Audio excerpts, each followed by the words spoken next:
Season 4 of Notebook on Cities and Culture is brought to you by Daniel Murphy, Polar Inertia, a journal of nomadic and popular culture, online at polarinertia.com, and Medivate, a community and set of tools to help you build the kind of meditation practice you'd like to have, online at medivate.com.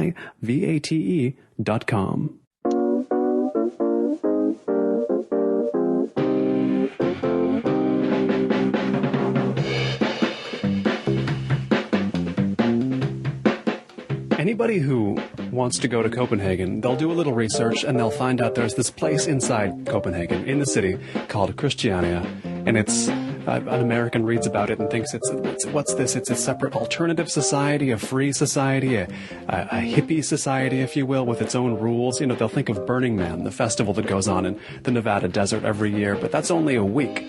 This is a place that has existed since 1971. And tell me, how do you describe Christiania to somebody, an outsider, a foreigner who's never heard of it? It's an attempt on the youth of Copenhagen, a part of a certain section of the youth of Copenhagen at the time, to set up a different sort of life. It was a rebellion against the setup of society and life as we experienced it, and we attempted to live differently. We attempted to, and that's a long explanation, which I have given in Wagon 537, Christiania. We wanted to slow down life. We wanted it to be more organic, if you will. We wanted to live more on the terms of nature and not on the terms of our own minds, and we wanted it to be less based on money, since we thought that money was an exaggerated concept. The importance of money was exaggerated for the purposes of life.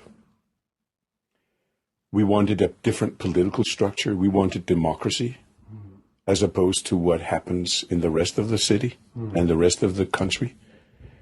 And that meant that you had a real vote instead of a piece of paper.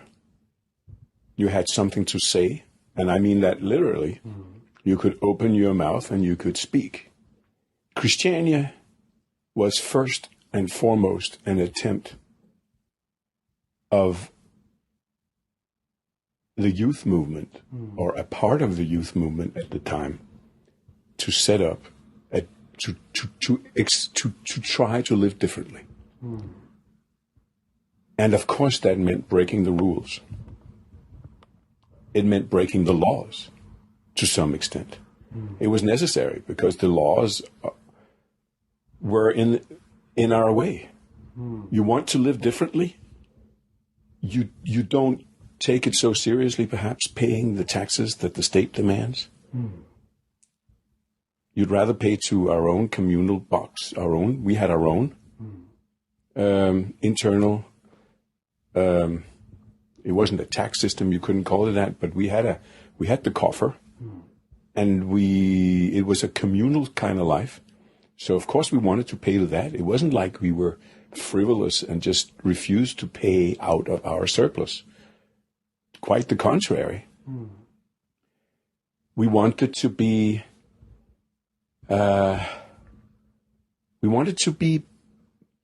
to change things in such a way that we would be able to treat each other in a better way. We thought that the way things were set up for us, I can't, of course, speak for everybody, but I say we, the way the things were set up prevented people from actually treating each other very well. Because the way people had to act in order to fit in, and I mean that literally, fitting in. Into greater Danish society. Right. You had to treat each other. You couldn't treat each other as we wanted to treat each other. We wanted to be able to love one another and be kind, and there was a lot of this peace and love and understanding in the hippie movement. Because it wasn't the Marxist movement at all. It was more flower power, hippie, back to nature,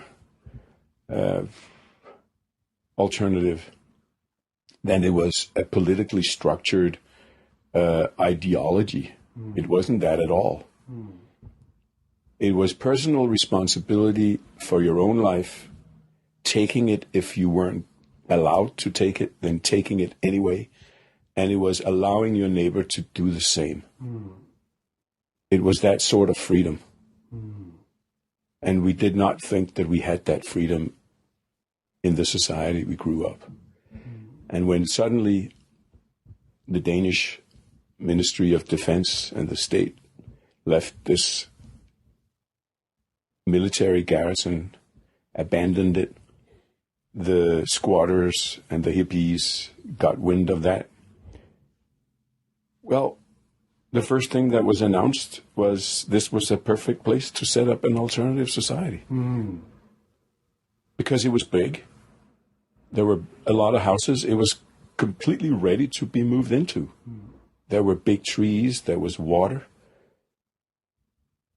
And it was in a corner of Copenhagen, quite close to the Parliament building.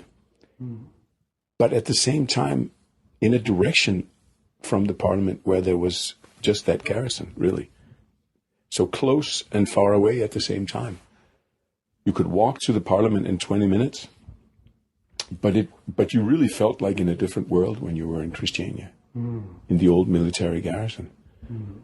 So Christiania was first and foremost an attempt on our part to live freer lives than we were allowed to. And the hippies liked to smoke hash. In those days, they experimented with drugs, and hash was imported from Morocco and was sold in Christiania. It happened almost simultaneously with the birth of the place. So hash was always an integral part. And we did not look at hash as being a very dangerous drug. The unfortunate sequel of that story is that the hash market ballooned in Christiania and grew way out of its limits and became incontrollable. And of course, that has to do with money and greed. There was so much money in it that it was beyond control. And especially because we live in a situation of prohibition, like in the U.S. in the old days when the mafias and the gangsters would sell alcohol. It's the same here. You prohibit something, and then it becomes vastly popular, and you have a lot of criminality attached to it. Only criminals purvey it at that point. Right. And so that's another part of the story, of course. But I wouldn't say that the hash ever was... It was important in a polluting sense of way, because it polluted, the money that it generated polluted Christiania to a large extent, and created a lot of problems with crime and violence. But it's not what Christiania was not essentially that. Christiania was a spiritual venture. It was, to me, perhaps the last and the greatest attempt on Western man has made to rid himself of the shackles of capitalism. I'm not a Marxist. I'm not a communist. I never was. But I'm certainly not a capitalist either. And I can see the harmful effects of it, and we try to throw those shackles away. This is Notebook on Cities and Culture. I'm Colin Marshall, sitting down here today in Vesterbro, Copenhagen, with Per Šmidl, who is a novelist and an essayist. He has written, as we've been discussing, the novel of Christiania. I'm confident in calling it that, even though it's brand new. It's a Wagon of 537 Christiania. He's also the author of many other books. And he, by the way, is, well, let's put it this way. We've been talking a bit about Danish society, and Danish society, it's not an easy society. It's not a society that allows a lot of criticism, is it? Well, I think it is. It does allow a lot of criticism? I think it does, yeah. I'm an example of a person who spoke out and who was not allowed to publish. But at the same time, I'm sitting here in my own room. I am able to speak still. I'm still not able to publish, but I can speak. I can walk in the streets. I can look after my kids. I haven't been put away. I haven't been tortured. I haven't been dragged out of my home at 3 a.m. and put in a cell and interrogated. Right. There's no Soviet business going on here, nothing like that. I wouldn't say there's no Soviet business going on yet. But I will say that freedom of expression in Denmark means that you can say, you have the freedom to speak, but with limitations in the sense that if you do so, there is a price to be paid. I still think of Denmark as one of the freest places I have ever been to. And I've been to quite a few. In most countries, I would have been put away, I think, for saying the things I have said out of love of my country, because you're always most critical of the one you love. Right. And so I am, in a sense, grateful to my country, although I also harbor some bitterness for not being able to publish since 1994. And we should emphasize that, listeners, you can get this book in Danish and English. Even if they're here, anybody can get Wagon 537 Christiania, right? They can order it. It's published through Serving House Books in New Jersey. Right. And it's sold through Amazon as a paper book and as an electronic book. So, yes, I was able to do that because when I had finished the book in Danish, I knew that I probably would not be able to place it with a Danish publisher. I tried because I knew I had written a book about Christiania, not about Christiania, about myself and my own life in Christiania when I was a young man, but also a book about Christiania that has no parallel in Denmark and cannot have any. I knew that, so I thought maybe they'll make an exception with this one. But no, I think I must have tried 20 publishers, great and small, and it was rejected all over the place. Then I tried a Norwegian publisher who said, yes, they liked the book, but they wouldn't publish it unless it was published in Denmark. They didn't want to go first, the Norwegians. They didn't want to go first, no. So I figured, what can I do? I can write it in English. That might be my escape, because I used to publish out of Prague with Czech publishers when I lived in Prague. A period of exile from your homeland when you were in the Czech Republic. Well, maybe we can return to that. Yes. But I did not want to do that when I'm living in Copenhagen, not just because I'm living in Copenhagen and not living in Prague anymore, but for other reasons as well. I wanted to write it in English. So I spent a year and a half doing that. I wouldn't say I translated my own book, because I didn't. I rewrote the book, keeping the Danish text on my left and then rewriting every page, So the English version is not exactly like the Danish version. It's a new book in its way. In its way, it's a new book. Of course, it's the same book. It's all the same material, but page by page, it's not completely identical with the Danish. And the English book is 60 pages, I think, longer. I wrote the book in English with the help of a couple of friends, Bonnie Mando in Las Cruces and Andrew Miller in Copenhagen. Andrew is a poet from Fresno, California, who also teaches at the university in Copenhagen. And with the help of those two friends, I think I managed to get a pretty decent English version that I also couldn't publish. Well, I could publish it. I had to pay for it myself. I published a few copies of the English. You can publish, but there's a price. You can publish, but you have to do it yourself. Yes. So I self-published Wagon 537 Christiania, along with Skurvogn 537 Christiania, which is the Danish title. I published that for sale in Christiania and in other shops in Denmark. And what happened then was that a good friend of mine, the novelist Thomas Kennedy, the author of the Copenhagen Quartet, called another friend who is a publisher in New Jersey, proposing to him that he has take a look at Wagon 537 Christiania out of Copenhagen. And Serving House Books decided to publish. So for me, that's my escape from the confinement that I have found myself in since 1994, here in my own native country. Now, this is a novel of life in Christiania in the early 80s, and you yourself lived there in the early 80s.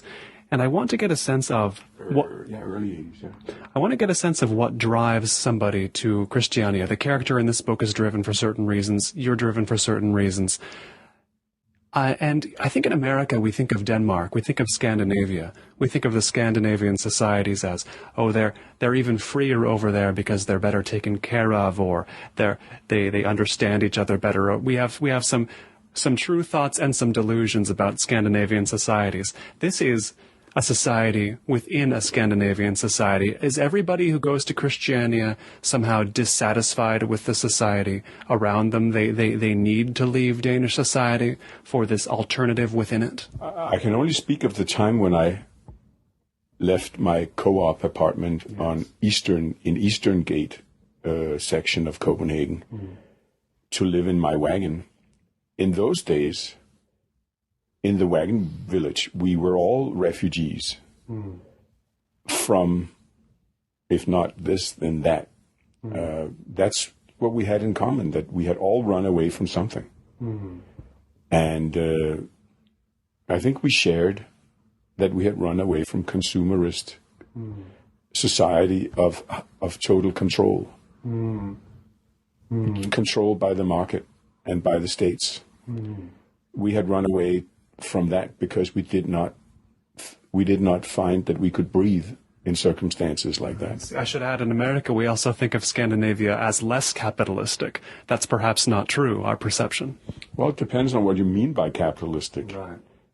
Denmark is a super controlled society where the individual is monitored from birth till death. From you're born, you're fitted out with a personal number, and the state will know everything about you until you finally die. The state will not leave you alone. And what you need in order to fit into a job in a private company is not always what you need as a human being. So whether it's the state or it's the private sector, private in quotation marks, it really is, to our way of thinking, a kind of confinement that you have to fit yourself into. But if you try to do that, it's like fitting yourself into a corset, and you can't breathe. We wanted a different life. We felt that life could be different, that there was more to us than would ever have a chance to be expressed if we stayed within that framework of total control and consumerism. And just, it's like you let them fit you out with blinders and then you just pull. And that wasn't a life for us. We wanted to rebel against that. We wanted to live. We wanted to slow down the pace. We didn't want stress and all this, Your protagonist, a young man, Andreas Stein, known as Les, he before he moves into Christiania, he's divorced freshly, he's in a dry spell sexually, he's caught up with his books, and he finds he can't publicly urinate. What does this fact tell him, that he can't pee? That something is wrong. That what he has tried to live up to is not what he should have tried to live up to. And what has he tried to live up to through in this period of time? This will be the 70s, the late 70s, early 80s. What kind of society is he finding himself in that he can't fit into? Well, he was a student of history at the University of Copenhagen. Mm. He came from a good background in the affluent northern suburbs of Copenhagen. Mm. He came from a background where people become professionals, they take educations, they become lawyers and doctors. They have paths. They have paths, and they set out to become a lawyer or a doctor or an engineer or a businessman, and that's exactly what they become. Mm. They take the appropriate educations and they live these lives that to my perception as a young man were too predictable. Mm. Predictable in the sense that they did not leave room for the soul to work. Wow.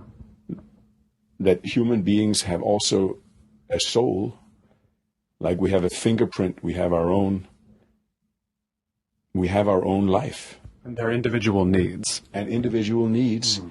We have fates, we have callings, but we just never find these fates. We never live them. Right. We become refugees from our own fates. Mm. We try to fit into what I would say are arbitrary little boxes, like, you put a label on someone, he's an engineer, and he fits into that organization that he works for, eliminating a lot of other elements to his character that will slowly shrink and disappear. I see. When you don't allow them any life and light, and you don't exercise them, then they shrivel and disappear. And so I found myself in rebellion against this, even when I was in after high school. That early, you realized, like, I would imagine somebody who moves to Christiania, becomes a Christianite, realizes they have needs, they have desires and abilities that organizations, be it the state, the Danish state, or a company, can't address. Yes. And yes, I don't know that I would have formulated it just that way, but and it's also hard to say whether you go to Christiania because you are aware that you want to live differently, or you go to Christiania because you have this diffuse feeling that something is wrong and that you have other needs, but you really don't know what. And you go to Christiania not knowing anything really, and then in Christiania you find out. I think it's a combination of the two. You know to some extent, and you go to Christiania and you find out more as you live there. You find that society around you won't tolerate the fact that you're trying to live your own life. You find that is the one crime that society cannot tolerate. And you find that people who allow themselves this freedom sometimes can beat bad habits like alcoholism and drugs, and it comes out in worse ways. By allowing people the freedom to be who they are and to pursue their own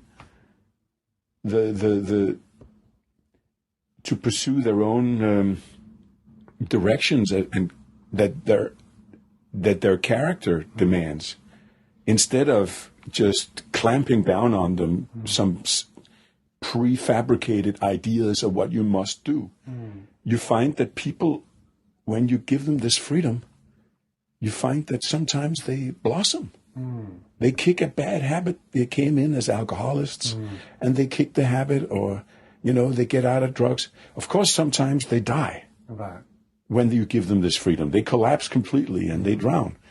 But surprise, surprise, quite a few people who came to Christiania, who had given up kind of, and who society had certainly given up, total failures.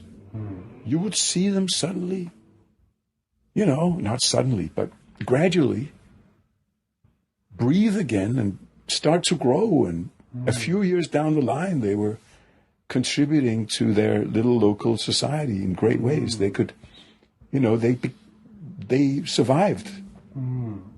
There's a sense in which a Christianite can flourish in that way. And I mentioned earlier that this is something that Christiania is a place tourists will know about, they'll be aware of, and it's for some a tourist attraction. And in the book, in the novel, you have Les make some observations about how tourists react to Christiania in contrast to Christianites. He says a lot about Swedes getting drunk and falling into holes, specifically the Swedes. I don't know if they're still having those problems when they enter, but tell me about the difference between somebody who goes to Christiania, becomes a Christianite, moves in to a Wagon or any other structure, and somebody who is simply there for a day to unleash whether they're Swedish drinking impulses or what have you. The difference between a short-term entrant into Christiania and a long-term one. Well, certainly a long-term stay in Christiania has the health-bringing propensities. If you stay there longer, it is possible, as I said before, to straighten out, kick a bad habit, and begin to feel better about yourself, begin to contribute. Through feeling better about yourself, you might find a girlfriend or a boyfriend, and you might find even a job in Christiania, and you might begin to contribute. And so staying a longer time in Christiania allows these effects to take hold. If you just enter for a day or 2 days on a binge, you immediately, suppose you come from the confinement, as I call it. You come from the confinement of educations and the job market and organizations that force you to do things in a certain way and to, into a small cubicle where you must perform your duties. All the strictures of Danish society. Yeah, I think a Western society. Yes. I think it's not just Scandinavia. It's everywhere in the West. I think Americans will recognize what I'm talking about. Right. We have our own tradition of tales of discomfort with office work and family life, and in the ways that it's a different kind of expectation in America, but sometimes the same end result. But a lot of people who then crossed the border into Christiania felt that they were suddenly in a different ambience. Suddenly they breathed different air. They wouldn't be able to explain it to themselves. But suddenly they unleashed. Suddenly all these penned up energies that had no ways to express themselves. Suddenly they came to expression. But of course, if you're just there for a night, it becomes oftentimes a binge, Yes. People will go on a binge, they'll smoke hash and drink beer, and their need to express and to live free is so great that it is like I describe in the book. They enter, something happens to them. It's like they've been hit over the head with a baseball. What do you call them? A bat? A baseball bat, and they see stars and moons, and and they begin to sing, and in those old days, tourists from all over, Danish tourists, Swedish tourists, they would go mad for a night there. Sometimes they wouldn't be able to leave for a few days, and by the time they left, they would be. They'd enter in good clothes and they'd leave, and the tooth would be missing, and they had blood, coagulated on their cheek, and then they'd still be singing sometimes, I mean, because they felt they'd had a wonderful time, even though somebody had knocked the shit out of them. But this was incredible. Right. The effect that Christiania had in those days on people who came in from the outside was astounding. And to me, it speaks of the truth of our need to liberate ourselves from the shackles that we're put in. This reminds me of a conversation I had with, I believe it was an expat here who was saying, it's interesting, in some countries, people in an office, they routinely go out drinking and they blow off steam that way, we say. Sometimes in Denmark, you get the buttoned-up office workers 364 days of the year. On the 365th, they have the office party. They start drinking, and then they're all sleeping with each other. That the pressure builds up to a greater extent because they're so clamped down the rest of the year. I mean, it sounds like there's the same sort of pressure valve situation. If someone goes to Christiania for a long time, the pressure dissipates over a period. If they go there for one night, it all comes out at once. It's a similar phenomenon, no? It's the same need. Same need. The difference is that if you go to a Christmas lunch in the office building, you're still in the same ambience. You're still in the same, you breathe the same air of confinement. You're still in prison. But when you go to Christiania, you sense that you are allowed to be who you are. There is nobody looking you over the shoulder. There is nobody who will report on you if you misbehave. Suddenly you feel these shackles fall away right and left. And suddenly, without explaining it to yourself, you feel free. And you cannot bear it. It's too much. It's too much. You drink and you smoke and you just don't know what happens to you. Because in your everyday life, you just don't know. You become used to it. Right. You adapt to it. So when you suddenly break out of that, it's a very strong experience. And it was remarkable. I remember that was one of the things that I remarked as a 26-year-old living in a wagon, I observed the tourists with great interest. And that's why I have written about it, I think, in 10 or 12 pages in the book. The tourists are your exhibit, just as you are the tourists' exhibit. Exactly. Staring at each other across the invisible boundary, the invisible zoo-like wall. Each one is in their own zoo, looking at the other zoo.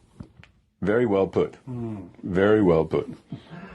Christiania is a place where the protagonist Les decides, he has already decided he will be a writer, but this is where he becomes a writer, shall we say. Was Christiania also where you became a writer? I don't know when you become a writer. Perhaps you always are. Perhaps you always are. I tend to date the time I became a writer to the time I read The Colossus of Morosi by Henry Miller. And Henry Miller is an important part of this book. His name comes up in many a page. What is Henry Miller's importance to this book? Well, Henry Miller taught me the importance of personal liberation. And his importance to me as a man and as a writer cannot be exaggerated. He came to me in the shape of the book, The Colossus of Morosi, at a time, perfect timing, when I needed it the most. And the words he spoke were just the words I needed at the time. I don't think it's an accident. I think these things happened for a purpose.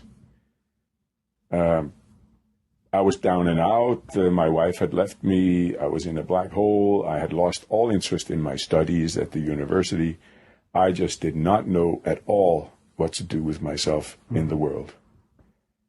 And then I read that book. A friend of mine, an American friend, came to my apartment to take a shower before going to Zurich. And he had this book with him. And I'd never heard of Henry Miller before. Was he not well known in Denmark at that time? He was well known, except I had never really read anything. I see. He was well known. I'd never thought of becoming a writer myself. I had read books.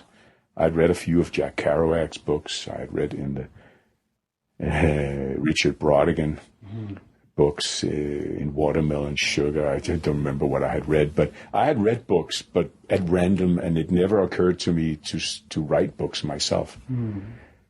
But I was in such a black hole when that book landed on my table and my friend left for Zurich. I just started reading. I asked him to leave the book. He had read a few pages to me. There is 3 or 4 pages in that book where Miller visits the amphitheater Epidaurus in Greece. And those 3 or 4 pages just entered my bloodstream. It was like a shot of a very strong drug, you know. What did he say that got to you? Well, he spoke of light and human liberation, and he suddenly enlarged my world in that open amphitheater in Greece, where he was sitting and the sun was shining on him, and the war was raging all around him. This was in 1940. The Germans hadn't gotten to Greece yet, but they were on their way. And the madness was going on all around, and he is sitting there like in the hub of the wheel, reflecting on madness and sanity.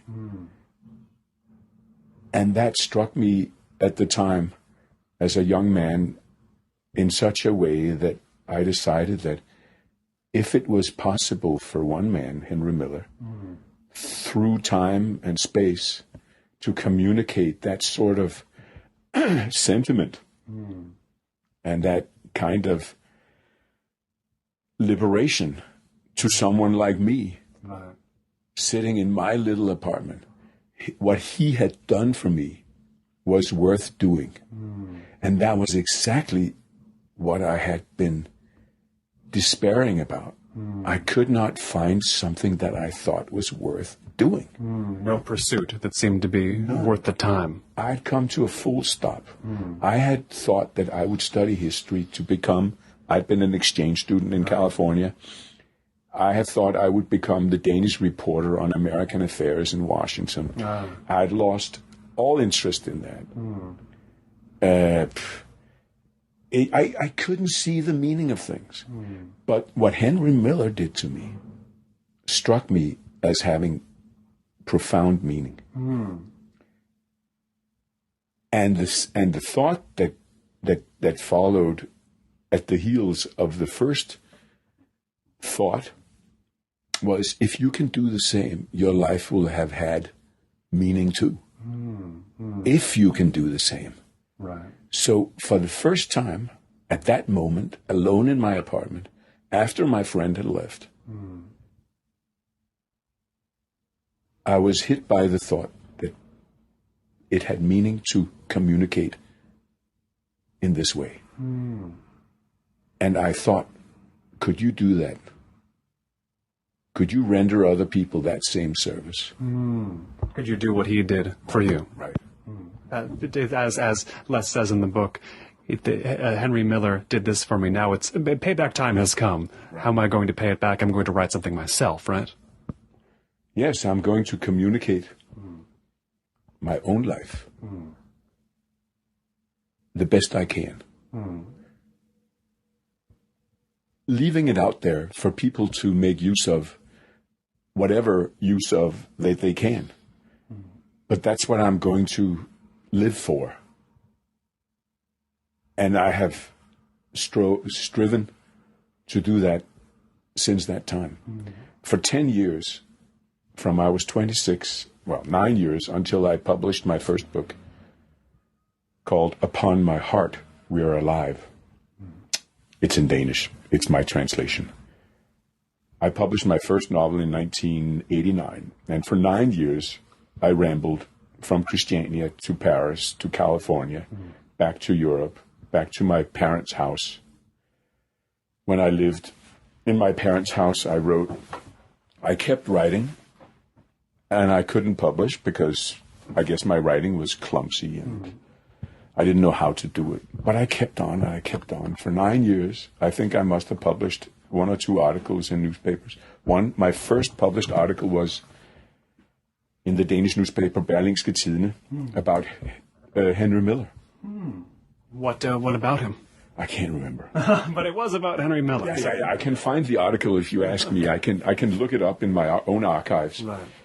But the first published article was on Henry Miller and his work. a natural subject. For me, certainly.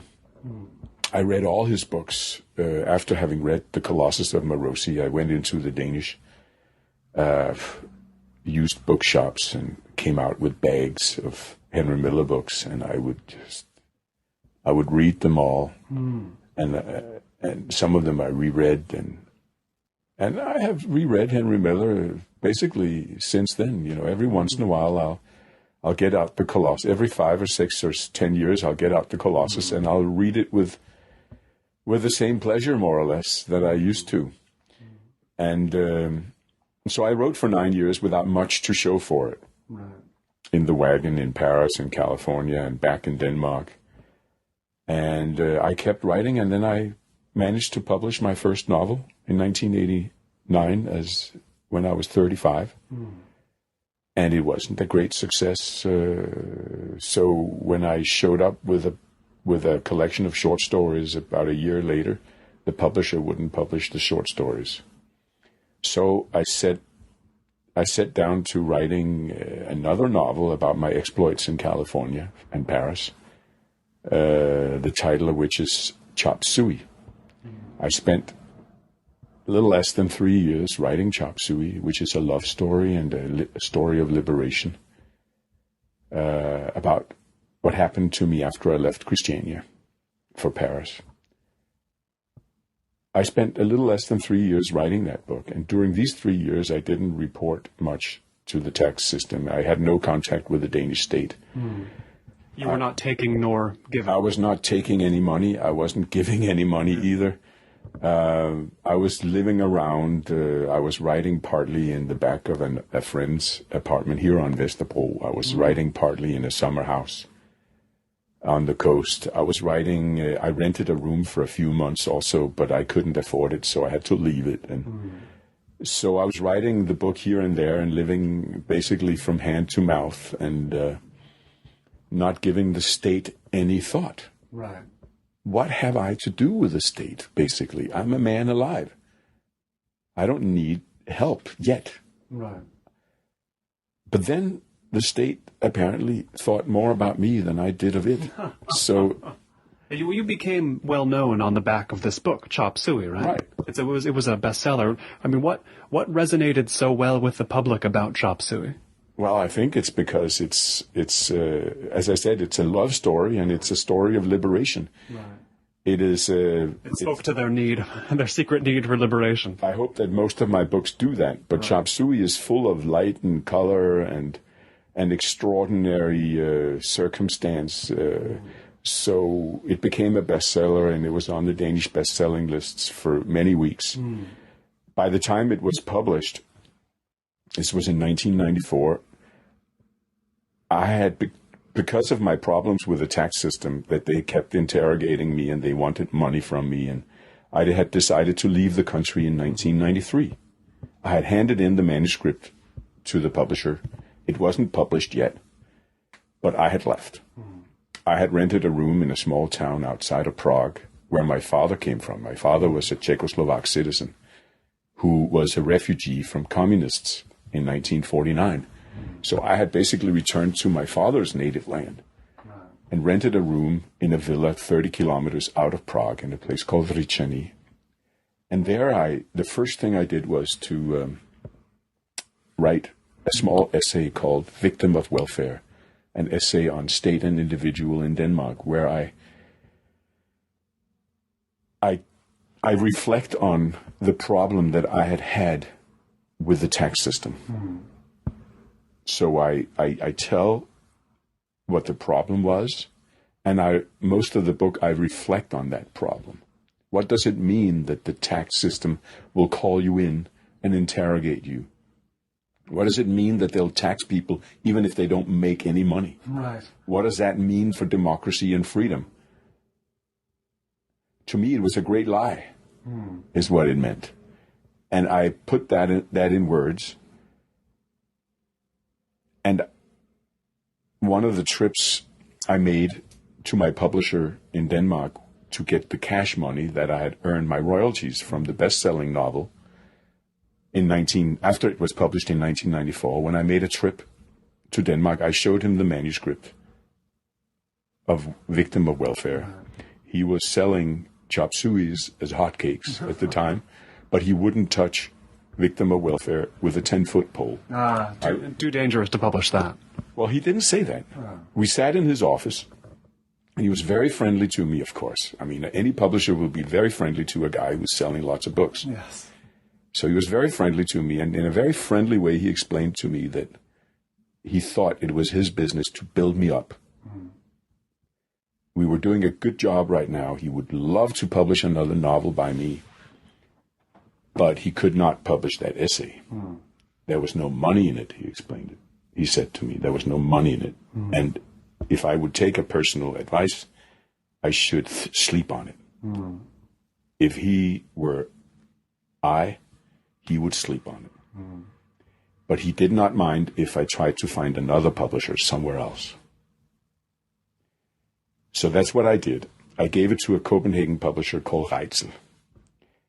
And it was rejected a couple of months later, signed by a pretty well-known Danish poet, still alive today.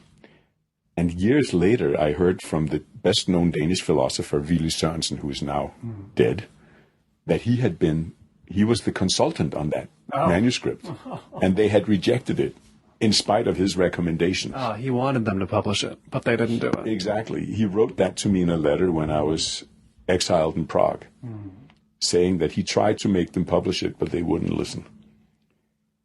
That's one of the ways I found out that because I couldn't publish anymore. Once I published The Victim of Welfare in 1995, I did that myself in Denmark, and it made a huge stir.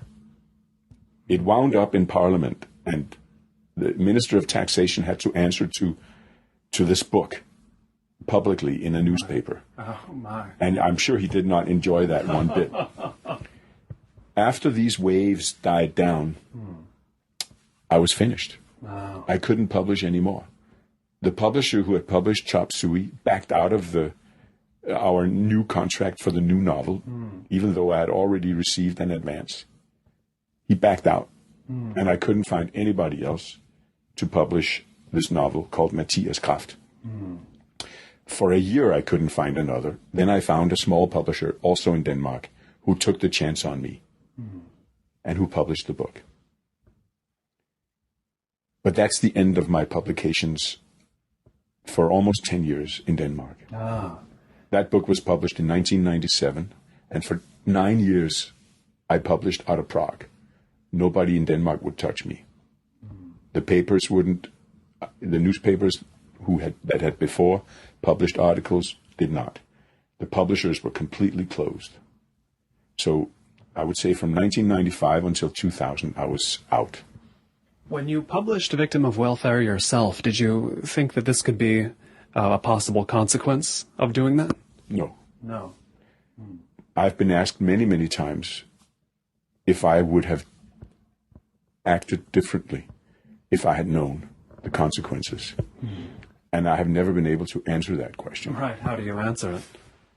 I can only say that I published what I published because I believed that that was my truth at the time. And I don't regret that, because I think that that is a writer's business. And do you still believe what you said in Victim of Welfare? Oh, totally.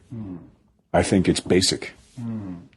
I think what I have pronounced are pretty basic truths about what the individual needs to thrive, and the hindrances, the attempt on the part of the public to prevent the individual from exactly that. Yes. Well, what do you think the state found least acceptable about what you said? That simply that what they called freedom was not freedom, or what did it come down to that was the problem for them? The lie. The lie is what? The lie of that you have any influence on your own life by putting a little cross on a piece of paper every 4 years. I think this great, my problem was the tax system. The tax system in Denmark is like a state in the state. The voters and the votes, the pieces of paper that you put crosses on, have absolutely no impact on the tax system. how it's... You can't change that. No, how it's organized, what it will do to people. I saw people who had gone stark raving mad in the long hallways, swinging their arms and mumbling to themselves that the tax system had absolutely crushed and made insane. I saw these people, I mean, supposedly the tax system and the state is there to organize life so that you and I can live our lives. Right. I saw the opposite happening. I saw the state and the tax system destroying people, killing people, making people insane, and giving them a piece of paper every 4 years, asking them to put a cross on it somewhere, and handing it in, and then going on making them insane. And this, I think, is intolerable, of course, the lie that we are living, this lie that we have any influence on what's happening to us, while at the same time we're being destroyed and killed. This is not acceptable. Could we maybe make the analogy? I think of something people say in America. They'll say, "Oh, it's so much better in Scandinavia because the state takes care of their citizens there." But I mean, you could say parents take care of their children, but who wants to live under parents their whole life, and who could be healthy living under parents their whole life? I mean, is that an appropriate analogy for this? I think so. You need to live your own life. You need to live your own life. Every man and woman needs that. We're not set on this earth to live the lives of the marketplace or by some state or other institution. We're born to live, and we're prevented from doing that. We're up against obstacles that are devastating. And Christiania's long fight with the Danish state also testifies to this. The one crime is to want to live. That's the one crime that cannot be tolerated. Why do you think the Danish state allows Christiania, or has allowed it to survive these 40 years? It's a good question. Well, I'm not sure it has allowed it to survive, first of all. I think the appropriate question is, why did the Danish state allow it to survive for 10 years? Between 1971 and the time you lived there. Right. Or it's impossible to set exactly an expiry date. Right. But I think the question is, why didn't they close it down immediately? Which I think most countries would have done. In most countries, that's why I speak well of Denmark, I'm still free to express myself here. I'm sitting in my own home. I don't expect the police to break in on me at 3 a.m. and make me pay for this interview. Right. I don't. And I think the same was true for Christiania. I will give Denmark that. Most countries would have bulldozed it, would have used the military on it. It would have most states would have evicted people forcibly, immediately.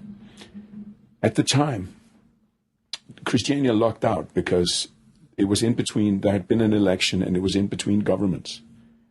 Politicians were bickering over who were going to sit on what chairs in what offices, and so they couldn't. They weren't free to act for 3 weeks. This was essential. I see. They were tied up. They were tied up, bickering over who was to sit in what offices. That was important. And then the guy who actually managed to get into the Ministry of Defense at the time was a social democrat, Kjell Olsen. He turned out not to be so bad. He turned out to be one of the politicians with the greatest understanding of what we have been talking about, Colin, between us, the need for people to live. I think he actually, deep down, understood that this might not be a good idea just to bulldoze it immediately. Right. He held his hand over it. He let it go on. I think he had something to say in this.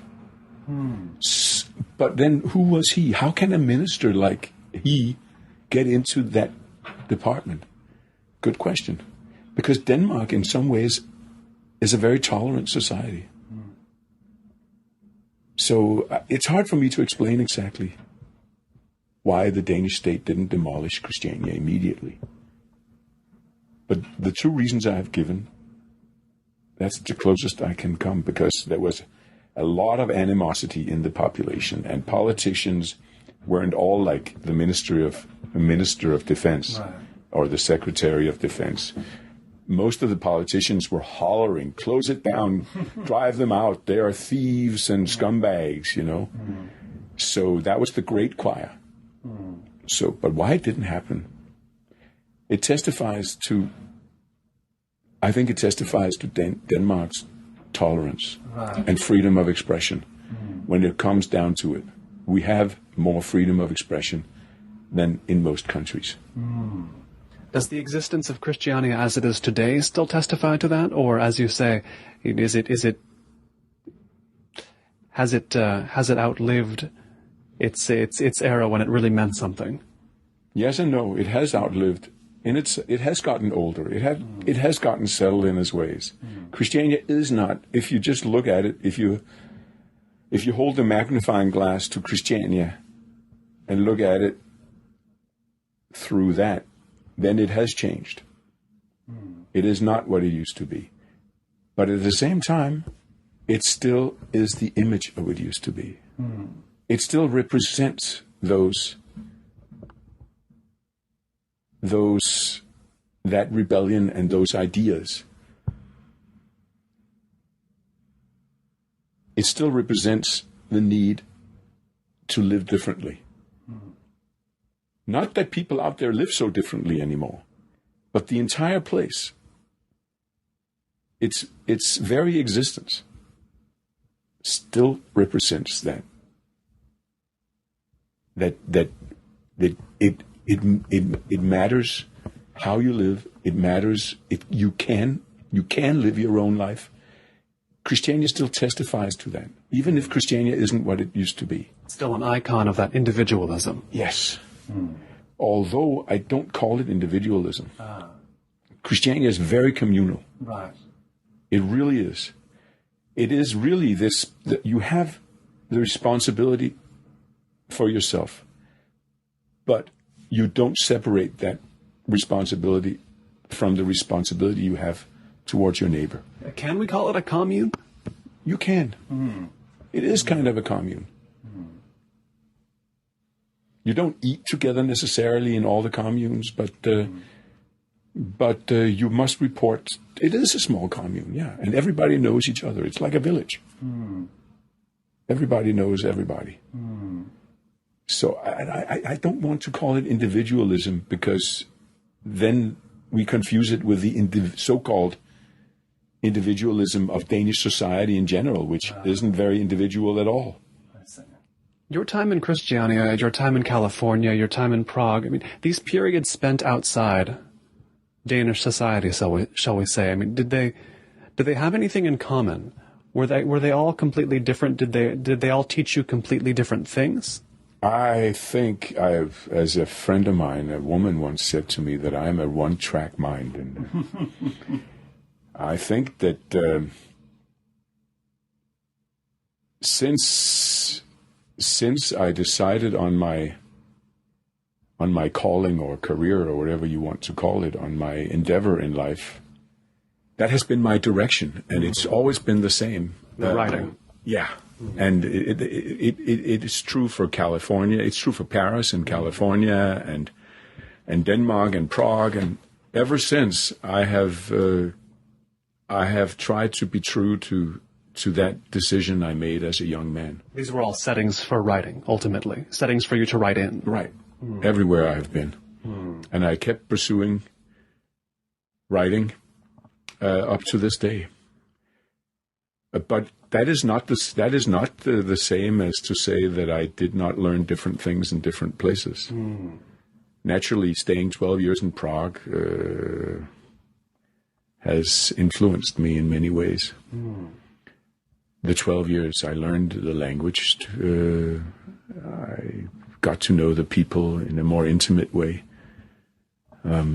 Maybe my father used to study in Prague, and he was a ping pong champ before the Second World War. And I used to go to some of his old haunts. He also used to play a saxophone during his studies. There was a wine bar that he used to play in.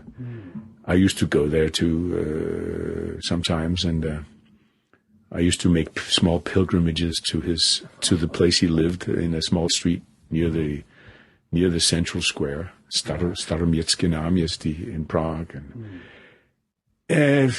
But basically, I think Prague helped me in my attempt to live my own life. It set me free.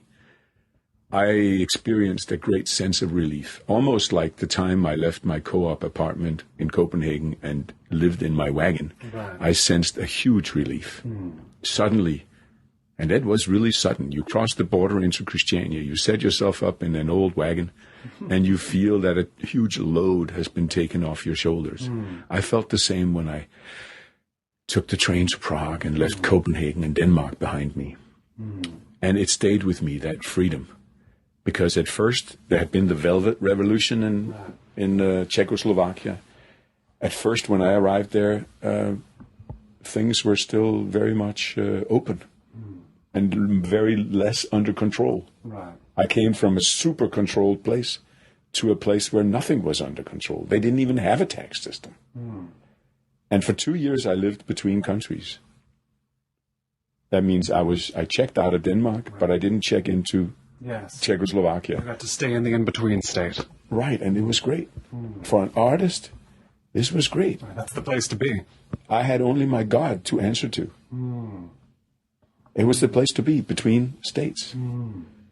And so for me, it was a wonderful feeling of liberation that I also experienced in the wagon.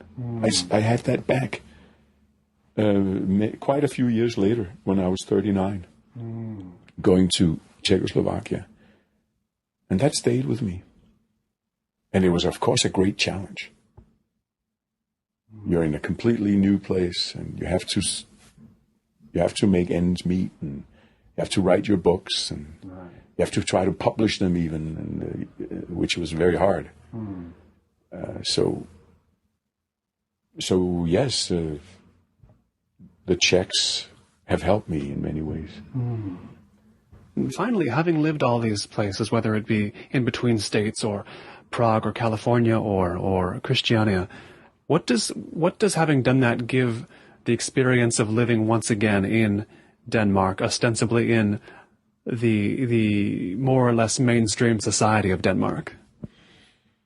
I came back from Prague with 2 kids, and that has also changed my situation and outlook. When the children were born, things changed. I wasn't able just to live first and make money after, and I wasn't able to run out. I did actually run out of money, but it was much harder. There's a great difference between suddenly not knowing how to pay the rent when it's just you, than when it's you and the children and your wife. Right. You can always go hungry by yourself for a little while. A different story when there's more people. Yeah, you can pull up your the tent plugs and move somewhere else, But with the children, it becomes more difficult. And so when I had children, things began to change. And when I returned to Denmark, they were 3 and 5. And I suddenly found myself divorced and alone with the children. Not the mother was also there, but a lot of the time, I was left alone with the kids. So I had to take responsibility for them. What it means is, but my problem with the Danish state when I left 12 years earlier was that I had no income. That was they thought that was a problem. How could you have no income? They asked. Right. They kept asking that, and I had to explain a lot. And I didn't want to explain. I didn't think it was their business. As long as I wasn't asking them for anything, it wasn't their business. So, but this cause for conflict was removed 12 years later because I did have money. I was earning money. I was able to publish in the newspapers again.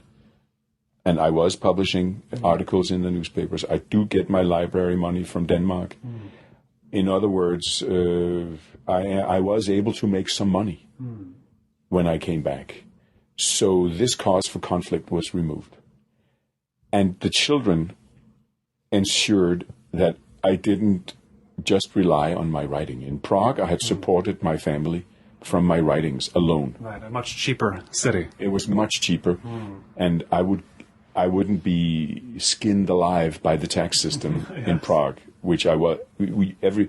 As an artist, you are skinned alive in Denmark by the taxes. You're not allowed to get up on your own feet. So I was back in a situation where I had to pay 50% tax on every kroner I made as a writer, which meant that I had to find some kind of job as a substitute. And so I've been substituting as a Danish teacher for foreigners, giving myself a regular income, not very big, but enough to get me by. Right. And I've just had to eat that, In Prague, I was freer than I am here. Here, I have to work a little bit to be able to support myself and the kids. And that's what I've done. And I don't grumble. It gets me nowhere. I don't complain. I don't look at things any differently from when I left. I don't fit in any better. But I make sure that just those edges where I would run into conflict, I make sure that they're not there anymore. I've been speaking with Per Šmidl. He's the author of the new novel, the novel, I would say, capital THE, the novel of life in Christiania, Wagon 537 Christiania. He's also the author of essays and other books as well. Per, thanks so much for taking the time today. Well, thank you for taking your time. This has been Notebook on Cities and Culture. I've been Colin Marshall. You can keep up with the cultural creators, internationalists, and observers of the urban scene on the show at colinmarshall.org. Thanks. Special thanks to everyone who backed Season 4 on Kickstarter, including Joel Neville Anderson, Daniel Levin Becker, Paige Calvert, Commander Manvark, Jonathan Crow, John Cunningham, David Dawes, James DeVito, Tim Dobbs, Paul Doyle, Jake Elliott, Kevin Emmett, Lawrence English, Jonathan Filbert, Andrew Philippone Jr., Michael Fransky, John French, Themistocles Eucrucius, Will Graham, Umberto Grant, Samuel Hansen, David Hayes, Jeff Hillenbrand, Mark Hines, Andrew Johnstone, Tadeusz Andrzej Kodlubowski, Peter Kavanaugh, Ted Kane, Andy Cooney, Evan Landman, Alfred Lee, James Maloney, Sean McDonald, Alberto Bruzos Moro, Jason Miller, Rob Montz, Daniel Murphy, Richard Nash, Aidan Nullman, Patrick O'Flaherty, Danny Olson, Michael O'Regan, Ian Blosker, Christopher Porter, MJ Pritchett, Piers Rippey, Rob Schultz, Todd Shimoda, Cam Smith, Deborah Smith, Adam Sutherland, Maureen Kincaid Speller, Anna Traher, Thomas Interberger, Matt Warren, Nick Wagelt, Dion Wolf, Cynthia Yang, and Wayne Wright.